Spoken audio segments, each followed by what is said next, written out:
వచ్చి ఇంకా మళ్ళీ సన్రైజ్ హాస్పిటల్కి వచ్చి చూపించుకుంటే కాలు కొంచెం ఎక్కడికి స్కానింగ్ చేసి మందులు రాసిచ్చి ఇంజక్షన్లు వేసి పంపారండి. అప్పటి వరకు మాకు ఎప్పటికీ కూడా ఇంటికి మా అమ్మాయి వాళ్ళకి కానీ నాకు కానీ ఎప్పటికీ ఫోన్ చేయలేదండి అసలు నాన్నకు కానీ. వాడే వైద్యం చేయించుకున్నాడో మామూలు మళ్ళీ ఇంటికి వచ్చేదండి. కానీ దేవుడు చెప్తున్నానంటే నేను రోడ్డు మీద అంత పడిపోతే దేవుడు కాపాడి చేతులు పడుతున్నాడండి వాడు. దేవుని పోదాలు కొద్ది మీద అసలు చెల్లించుకుంటున్నానండి. ఒకప్పుడు నా కొడుకు నుంచి ఇప్పుడు మన్నడు గురించి కానీ దేవుడికి ఎంతో రుణపడి కొద్ది మీద చెల్లించుకుంటూ నాకు ఆయన చేసిన మేలులో తినండి. నాకు ఎన్నో మేలు చేసేవాళ్ళు నా బాధ నాకు చాలా ఇస్తుంది.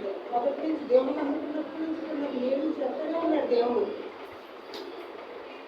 దేవుని ఇచ్చిపెట్టలేదండి నన్ను. నాకు కూడా ఈ ఆ పిల్లలకు పెట్టడానికి నాకు దేవుడు ఆరోగ్యం ఇచ్చి వాళ్ళే చేతులు అన్నీ కాపాడి నన్ను ఇలా నిలబెట్టి వాళ్ళు రోడ్డు పెట్టడానికి నన్ను ఇలా నిలబెట్టేందుకు దేవుడికి వందనాలండి. మీకు అందరికీ వందనాలు. మరి భోజనాలు చేసేయాలండి. ఈ పద్ధతులు చెల్లించుకుంటున్నానండి దేవుడికి.